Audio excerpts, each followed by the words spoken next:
What's up guys, Max here and welcome back to my dungeon. Today we have an interesting card, the GeForce RTX 3060 12GB, the non-TI version.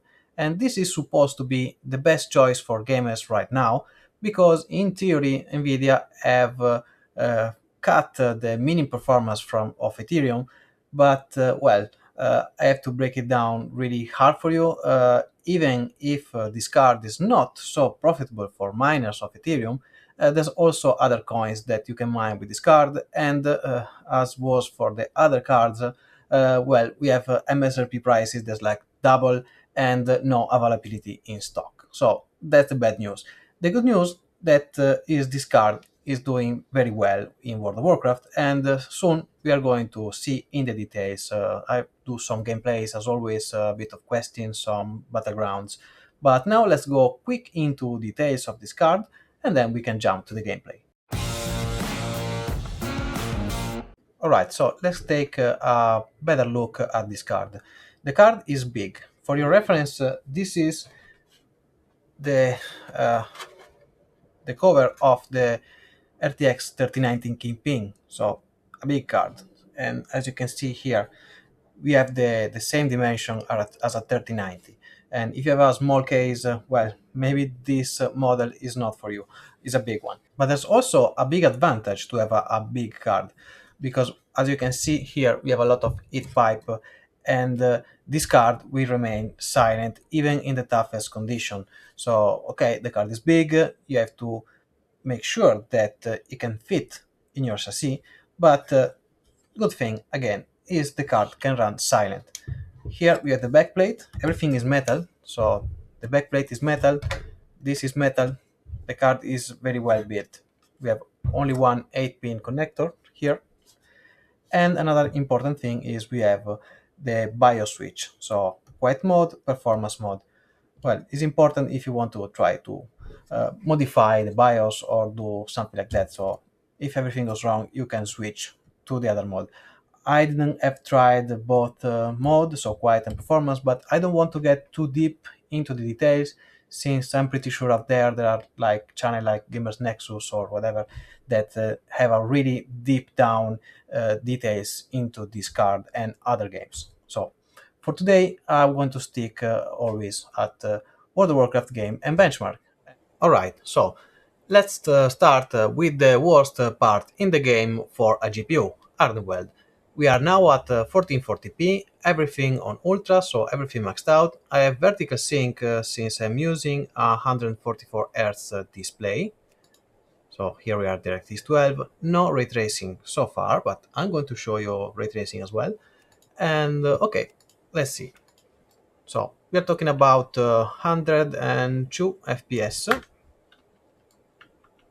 to the good side, and as always 73, we have a big drop 69, so this is the buggiest look ever, but we don't mind since for 1440p everything maxed out is enough because now we can play at 100 FPS, and in this moment I have G-Sync activated and the game is super smooth. I really love how the game is running here, and now we will try to add ray tracing.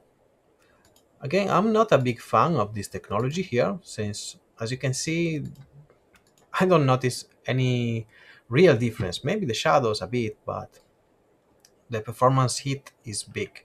So we're talking about 55 FPS here and 66 FPS here, and I mean it's a lot. Even if I scale down the resolution to 1440p,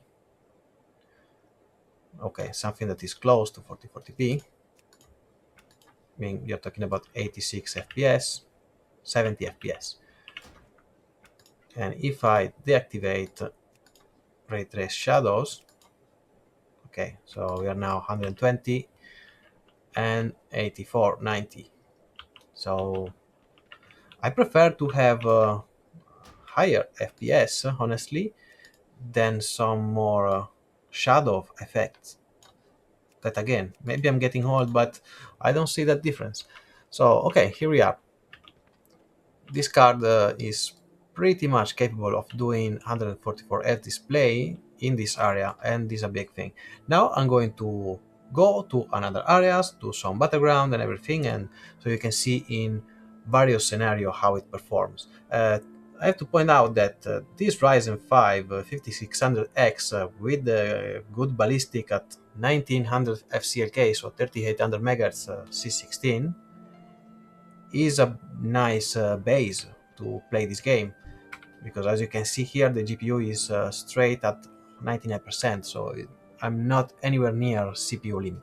Okay, now I'm queued into the battleground, the 40 men, and now as you can see here I'm not again anywhere near being CPU bottlenecked. The GPU is at 99%.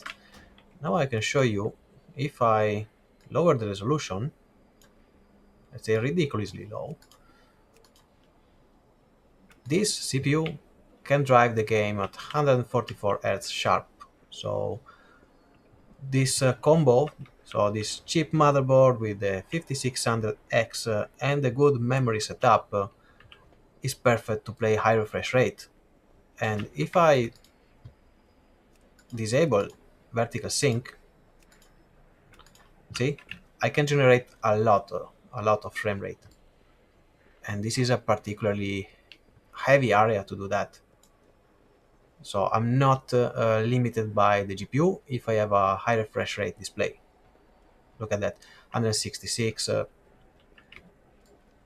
Okay, so let's go back to serious thing and bring the resolution to 1440p.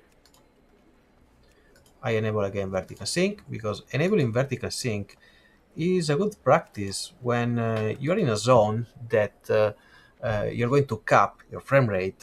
You don't make your GPU or CPU work more than necessary, and you keep the temperature lower and as well the power consumption lower. So I always suggest you to activate vertical sync or a frame limiter if you don't like vertical sync for the input lag, so on and so forth.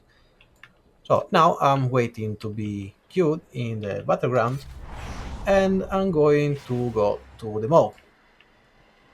But first we can go to Revendreth to take some daily quest, and then we go roaming around until I enter the BG. So I can show you this specific combo in an actual gameplay style. Now, this is exactly what I was talking about a moment earlier. We are at 144 FPS, 143, that's okay, with the GPU at 72% and the CPU as well, that is not stressed too much if you look at the single thread percentage. So in this case, I'm limited by my monitor refresh rate, which is 144 Hz. So this is the case that is actually very useful to have a VSync enabled. So your PC is, let's say, taking a break before going to do some real stuff and cool down a bit. But now let's go to the mall and see how it behaves. Another interesting thing is to see how that I'm flying over Revendreth and I'm capping, so I'm 144 FPS, our GPU is at 75, and the CPU as well is not stressed too much. Another thing that is important for your PC to have the VSync enabled.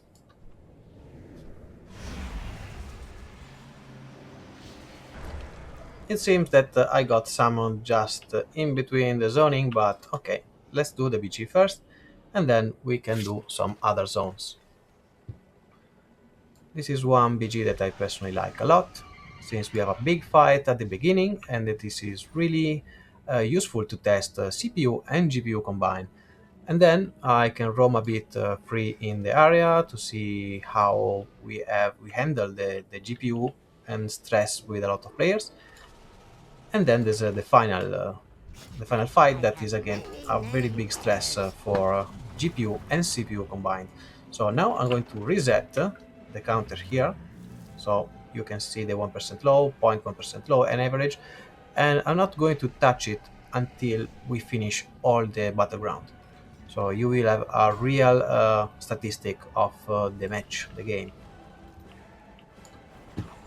Everyone at docks for easy win. Yeah, we know it. We do that. I think everybody here did thousands of times this BG. Anyway, now at this point I'm going to speed up in post-production this part of the game. I will leave you the fight. I will keep speeding up a bit during at the end, and then I will leave you to the final fight.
Unbelievable.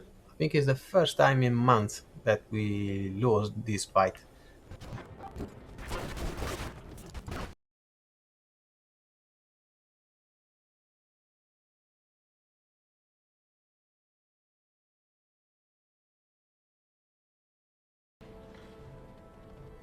Now look at the graph of the GPU. It's really rare that we see a big spike in usage, so once again this GPU is pretty nice for this resolution. And well, for the spike, this spike mostly you can do much about that, since well, there's only the 5800X or the 5900 or 5950X that can be better than this CPU. But again, this means that with this GPU it's not easy to be capped. Probably you can do even 4K in a Battleground.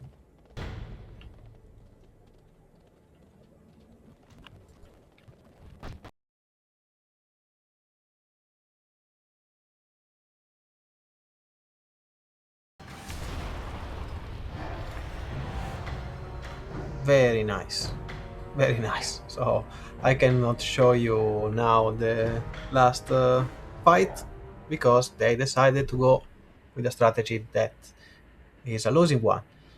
Oh, very nice to be in the alliance, right? The only BG that we usually win, and well, it is what it is.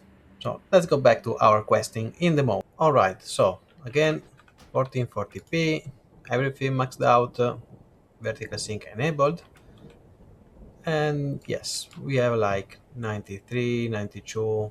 I will reset this once again just to show you exactly the averages, and let's hunt for some soul. I will speed up again this part until we reach the end of the quest.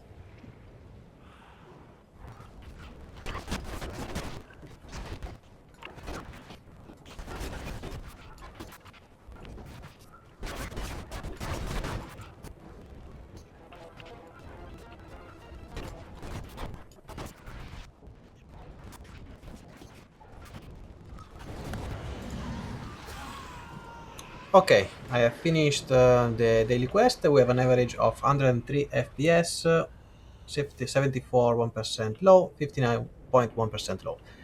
And I think it's great, since if you have G-Sync or FreeSync enabled, well, in this case G-Sync, since it has is an NVIDIA GPU, the gameplay is pretty nice. I mean, I really love how this card is running the game. I can try to pump a bit the resolution to 4K just to see what happens. So even in 4K we have roughly 60 FPS, 80 now.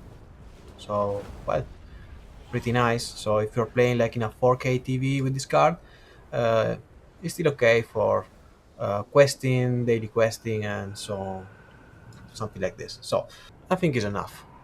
This card, as you can see, is very capable of running a 1440p 144 Hz display. Alright guys, so in conclusion, I'm pretty happy with the card overall. As you have seen, this card has plenty of power to run a 1440p 144 Hz display. The game is still running here and the card is silent. I can hear the CPU radiator, the I/O, but the CPU, the GPU is still running silent. I'm like, 59 degrees, and yes, the card is pretty good. The problem, well, is actually the price that I had to pay like twice MSRP, and the availability in stock is like almost nothing.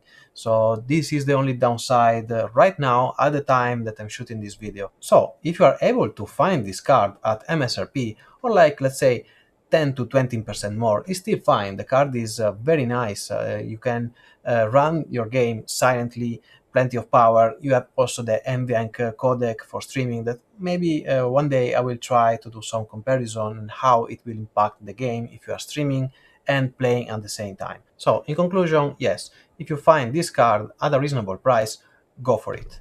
And now, if you have noticed that I have a thermal probe inside the chassis with this one, is because I'm monitoring the in-game temperature of the memory when overclocked. And this is something that you're going to show in my next video that I'm going to shoot just right now when I finish this. So what I'm going to do is to test various RAM profile, XMP versus overclocked with E die, probably even B die, and to see how hot a memory kit can run while gaming. Now we have an open frame at 46 degrees, which is fine, but I want to try to cover this. I want to try to apply a fan to see the impact of that. But well, we will talk about that in my next video. So again, if you like the video, click like, subscribe for more. If you have a comment, just write the comment down below. I'll try to do my best to answer you. If not, or if you want to have a chat with me, join my Discord server and I will happily answer all your questions. And see you in the next one.